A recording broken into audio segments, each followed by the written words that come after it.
And this model is used quite differently. It's also used that HR should play all the four roles. Okay, it's not that anyone. You remember we looked at other models also, whether handmaiden or consultant. It says which one your company is playing a role. But Ulrich model, when it's used quite often, it said HR should play all those roles, or maybe in some company they might be playing a more prominent role than others. But the four rails it talks about is strategic partner, change agent, employee champion, and administrative expert. And if you look at the hard and soft HRM, a lot of concepts are in here, isn't it? Mm. If you, okay, the main thing you should remember when you talk about HRM concept, how it has changed, how we manage people is, what are the key things which HR has given us, which was not there in personnel management? What are the key things change from personnel to HR?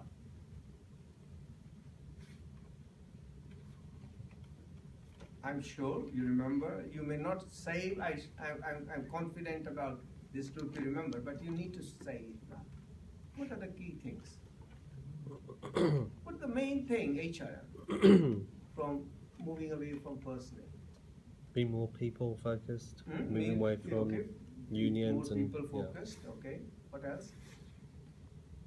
Getting away from the notion of just being payroll, etc. Yeah, okay. So not just administrative role, yeah, or just the key roles of recruitment, selection, training, development. Yes, that's fine. Okay, what else?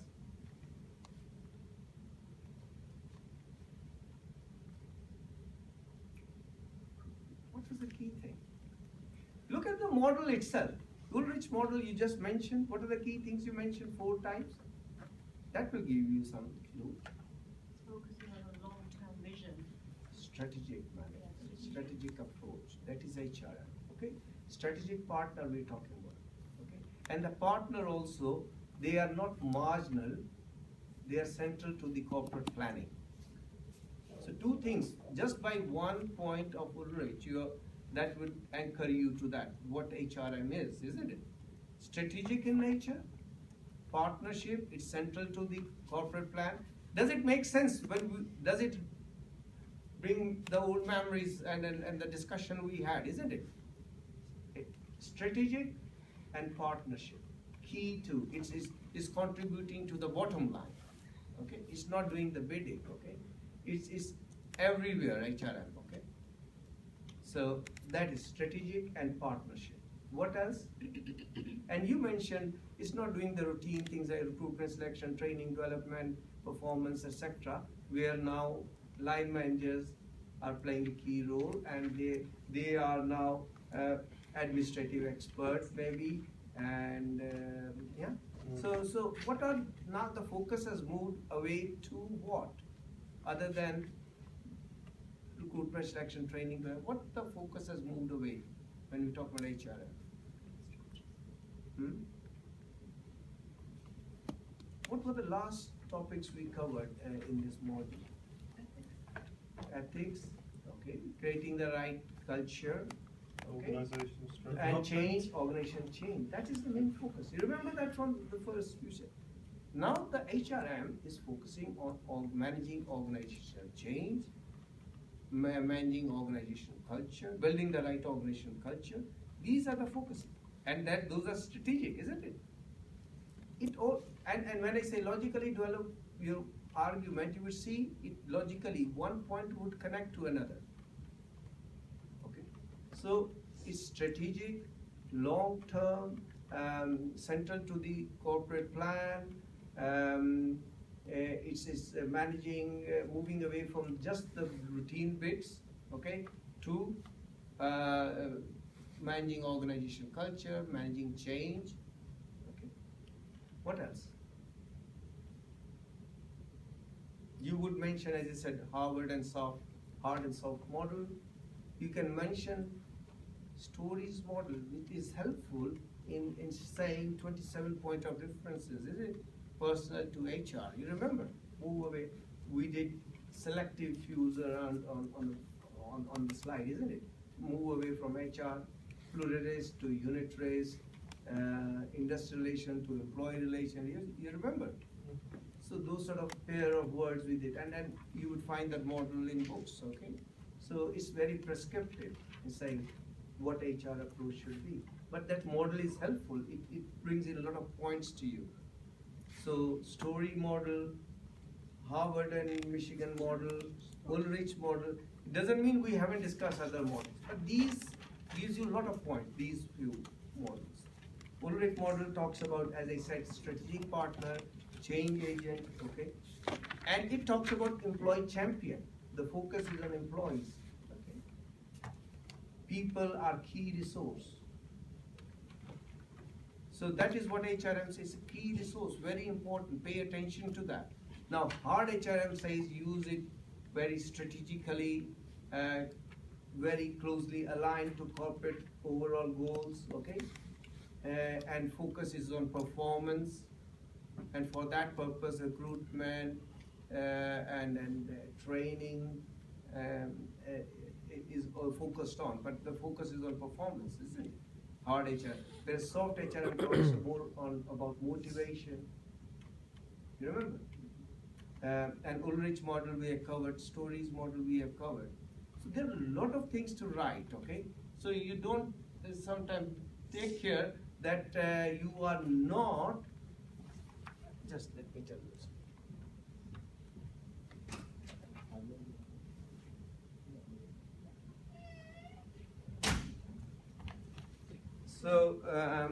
So you need to logically develop, but keep on moving on. You can't spend too much time on it, considering the time. Cover all those different points, but keep on moving on, and keep on linking to practice. Okay.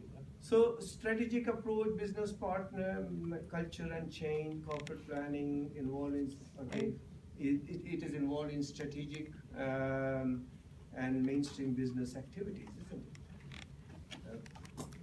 Those are some of the things you need to bring in any question which talks about HRM concept.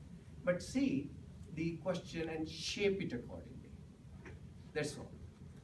But if I put it very crudely, put all those points again, but shape it accordingly. That's all. That's kind of it. Sometimes adding more points is better than less points, okay? Relevant points. Okay? But does it make sense? Then HRD, yes.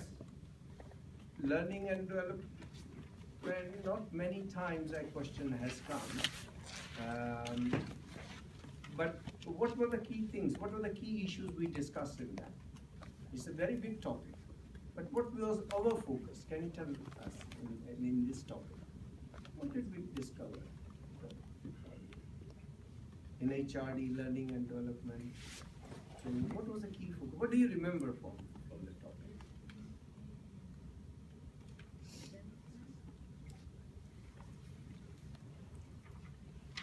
Say something.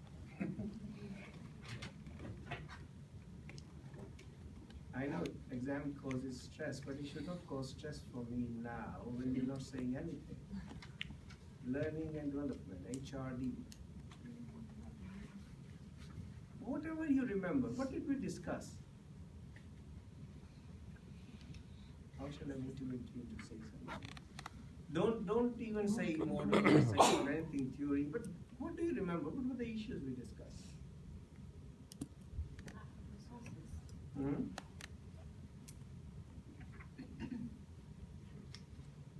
Learning styles. Learning styles, we did learning styles. Okay. Learning organization. Yeah, learning organizations. So learning styles, focus is on learning, okay, rather than training. Okay. That's what we did, isn't it? So moving away from the concept of training to the concept of learning. So you need to know what does it mean by training and learning and employee development. Read and bring some technicality in that when you define what is employee development, what is training, what is learning, and how. Earlier we were talking about systematic training, okay, that was very important. Now we have moved away to self-directed learning. And also we covered issues of career development and continuous professional development. You remember that? Do you remember that or not? Continuous professional development, reflection, and then self-managed careers, okay. Proteus career, and we talked about, so it's focus is on learning, self-development, and continuous professional development. That's what we focused on. What is the other one? Psychological contract. Yes, that's come in number of times, isn't it? Over to you. Yeah. What are the things you remember from psychology? What are the things, Francisco? Yeah. Answer the question. No, I leave it for you. No, we want to hear you. That's his question. So you others should contribute now. Tell me. So what sort of questions have come? And earlier the questions were how is relevant for managing people? Okay, how does it impact on people? Or good psychological contact? How does it affect? So it would come in various but again, it's all the time. It would be broad question on those topics. So what would you write there? You need to be able to define what is psychological contract, is it? Similarly, in first case, HRM definitions, you should know in first case. Learning and development, you should know some definition, what is training, what is learning. Here, psychological contract, how it is defined. You remember we did talk about, in one case they said, it is the perception of the employer and employee. In another case, they said, no, it's just the employee's perception.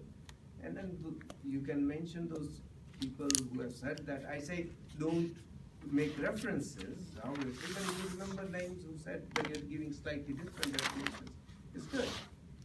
So, how does psychological contract, good psychological contract helps in employee engagement? Okay.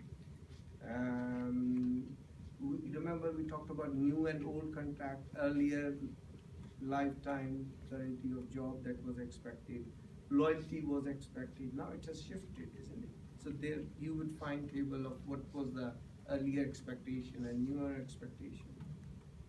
You need to bring in what is the role of line manager or HR in engaging employees or building the right psychological contract. And how do you build in psychological contract? What is the main thing that is required in building psychological contract? What would line? Good communication is one thing, isn't it? Good communication, role of communication.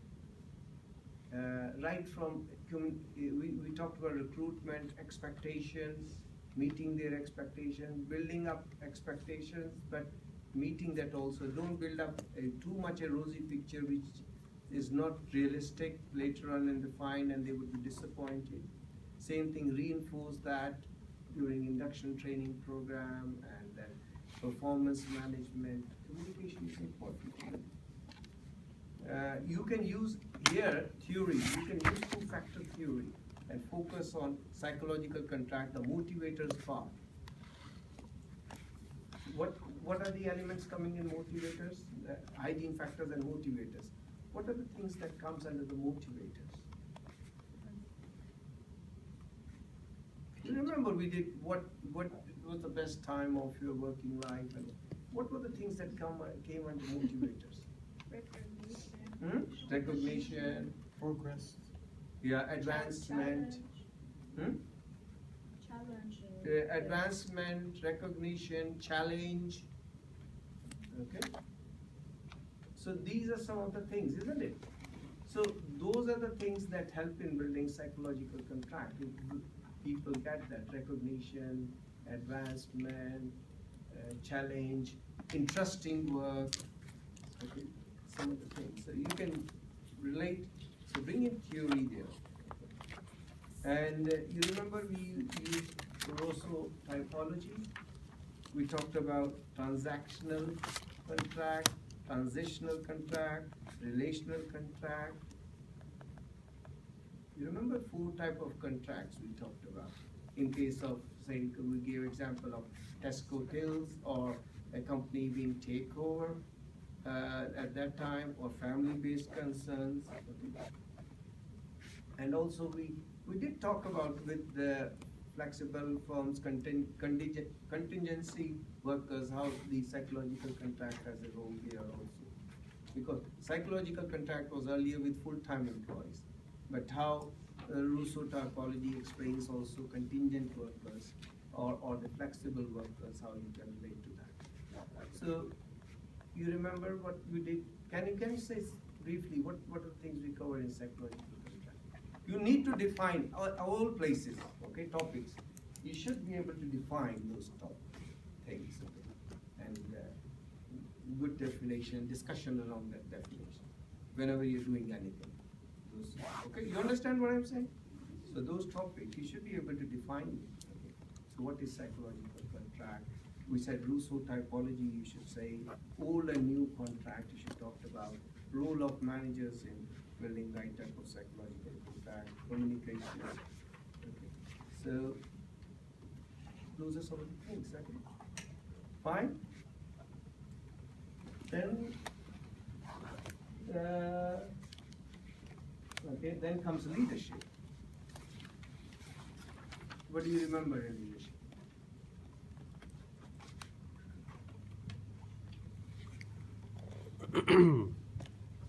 Difference between leadership and management. Yeah, difference between leadership and management. You can bring in that. Focus? Hmm? Focus of leadership? Focus of leadership, yes. You can define leadership, okay? Then you can say what is leadership all about? It's achieving the task through people, isn't it? So task and people. So analyze different theories around that theme, task and people. I'm not suggesting any one way, but I'm just, so there can be different answers and very good answers, okay? So I'm not suggesting only this thing, and I'm not going beyond what I covered, so otherwise you'll be confused, but there would be some who would bring in other things also. Okay? Then you can talk about strategic and tactical roles in achieving organizational goals and motivating employees, okay, in terms of using different models, okay, how to focus on goals and motivate employees. You can use different models, okay. Two-dimensional, and you can use Adair's model. There's so many different models. Leadership, under leadership, there are different models. Path, role theory, isn't it? So different models. I'm not suggesting any one model over another. So, but what I'm saying is, to make you easy to remember, is define leadership, difference between management and leadership, say something about leadership is about achieving organizational goals and tasks through people, and focus is on task and people, how they manage it. You want to say something if you think you have time on trade theory, but how it's not very useful, but you may not have time, so focus on other important theories, okay? Does it make sense what I'm saying? Yeah. So you always have to consider your limitation, time. That is where I started with that, and I would end at that. Time is essential, okay, in here. So even you can touch on contemporary theories, which like transformational, going beyond transactional leadership. So you are showing your knowledge about leadership theories and giving evidence that you have grasp of what it says theories, basically task and people, okay? Adair talked about, if you are touching on that, 3 circles instead of just task and people, team and individuals identify. So how much, you can explain it differently and in much detail and critically analyze it, okay? Then leadership, then we have ethics and change. So ethics, what do you remember? That's the last topic we did. What did we do on ethics? What did you say? Difference between ethics and morals. Ethics and morals, yeah. So ethics and law also define ethics, okay. You need to, because again theoretical knowledge, different approaches to ethics, isn't it? We talked about deontological and consequentialism. You remember that? Absolute imperative and always right and don't do this, don't do that's one Kant, and then consequences. You look at what it does to people most of the time, add it up, and what are the strengths and weaknesses of those. And also we touched on the virtue ethics. So what is important is, as I said, to practice. So you would always cover things like how it is relevant to workplace, isn't it, ethics? So you would bring in those ethical dilemmas, and we said ethics is very relevant. We started the topic at workplace. Okay. It's very, very relevant. How is it relevant? Because whatever decision managers make, it impacts on people, isn't it? So it's very important. Look at some of the ethical dilemmas. Managers are always facing ethical dilemmas. They may not be aware of it. Okay. And what are the main issues? For example, equity, fairness, isn't it? Justice. These are some of the things, isn't it? And if you are using those theories, you can talk about freedom and rights people have, isn't it?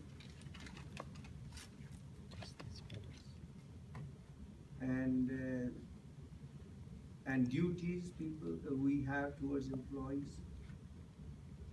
So do remember to mention some of the ethical dilemmas whenever you attend that. And if there is the environment is people feel that they are governed ethically and the rules and regulations support ethics, okay, then they feel more motivated and committed, isn't it? And if they are unhappy, then their commitment is affected. Okay, then the last one is change. That we did just before ethics. What do you remember in change? Organizational change, you should be able to define what is organizational change, why it's important. Okay.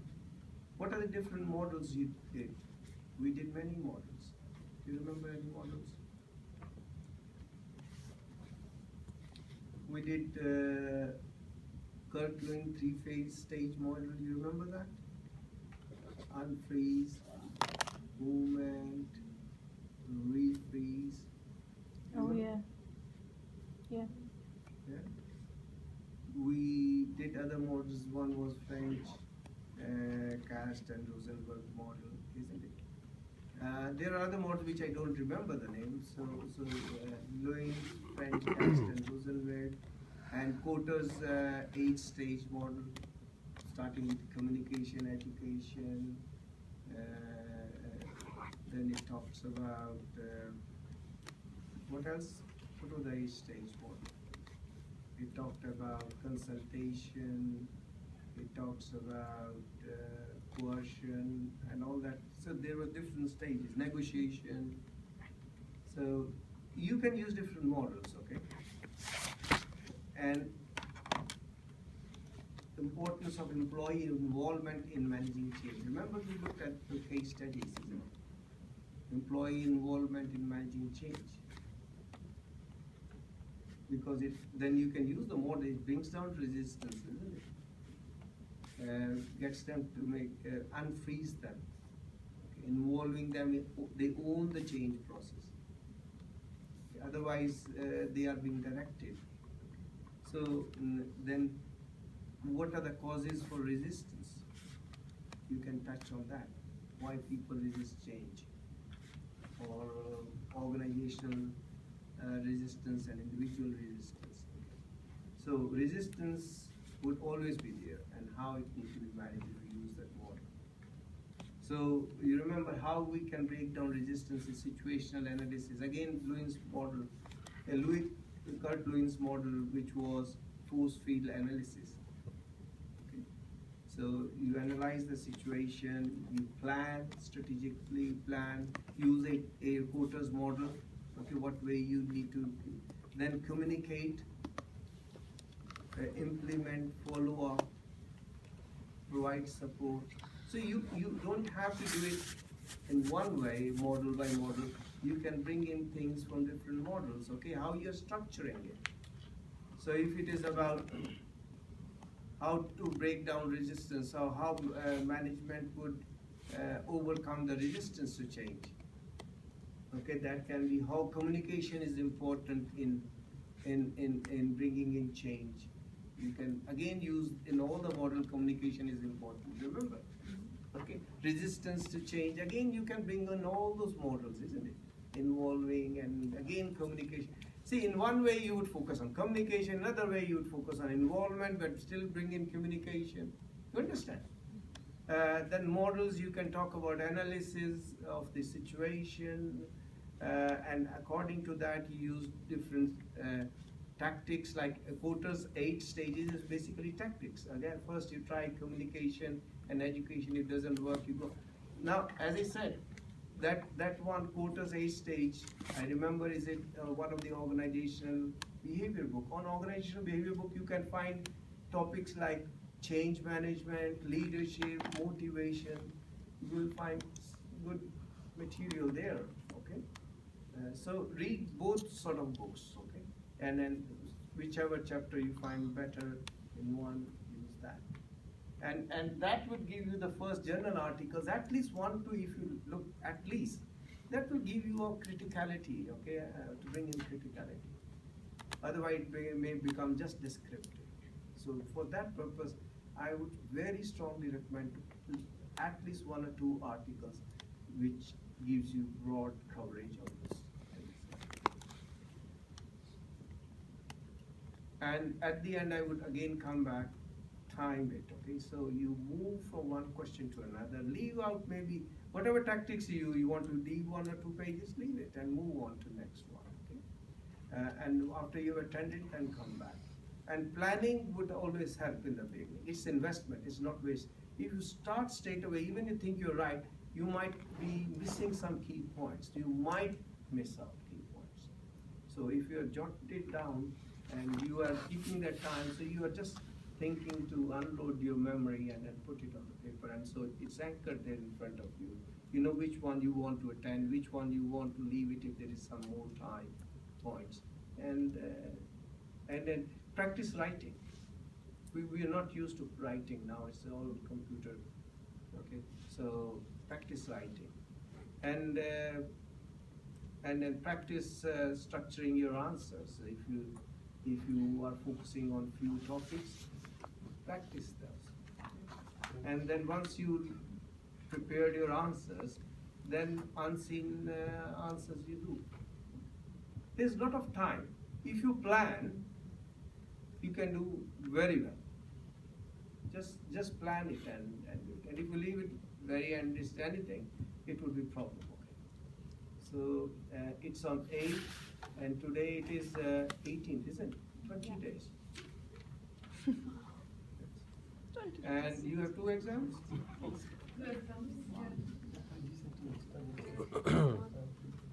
And I want everyone to get very good marks.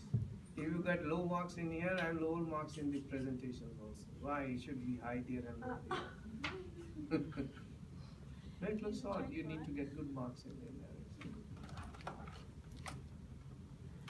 And you enjoyed the mark. Yeah, please. For those of us doing a PG dip course, there's a lot of topics which sort of merge with Chandra's module. Yeah.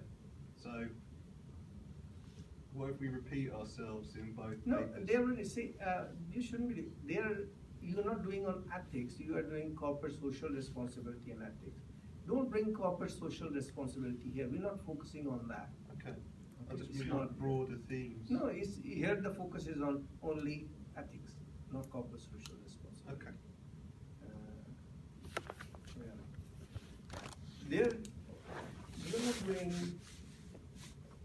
You're doing change management there also, I think. That's right, yeah. But you're not doing leadership. You're not doing psychological contract. You're not going into HR concept that way, how it's changed, okay? Yeah. We're going into quite detailed. You would touch on that everywhere.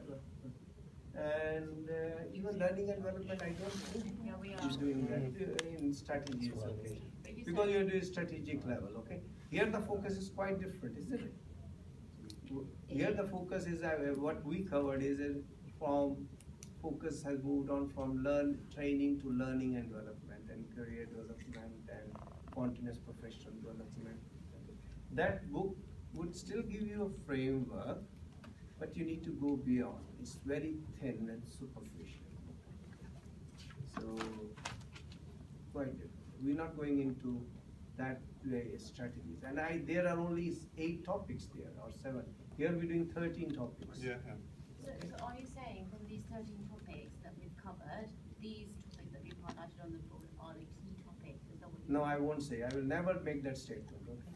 I haven't made that statement. tried? These No. are the definite ones. That's what I I will said. never. These are the definite ones.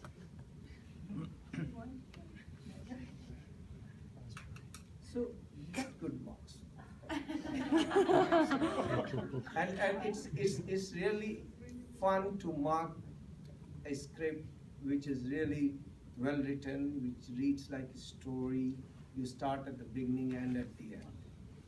The problematic is where you go up and down, try to find, is there anything there, is there any flow, is there sufficient, that is a problem. So make it fun for us when we're marking, double marking.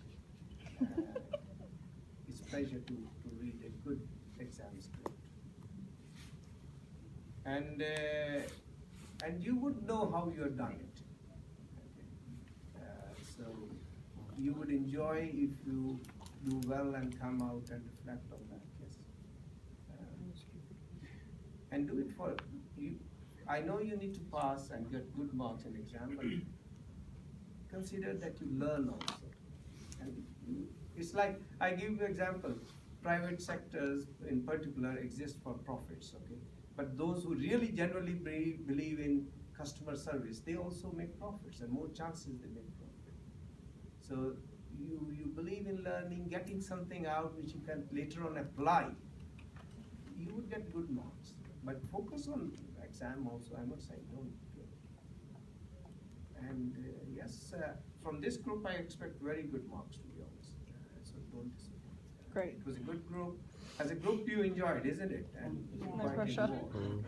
Some much more involved than others, but everyone was involved. So I enjoyed working with this group, to be honest. And some of you have given feedback, but those who haven't, when you finish, do remember to give feedback. And I always say not only for this, for all modules. That's very helpful. It shows that you have engaged. If you don't give feedback, that's another indication you don't care for that module. So give feedback. And yes, if you enjoyed that, they are more likely that you might pick up some. Those who are doing CIPD route, they would do HRM, but others might also pick up HRM issues for their dissertations. So, good. Thank you, and have a lovely holiday. Sorry, I just have a quick question. So we don't get marks for the plan, do we?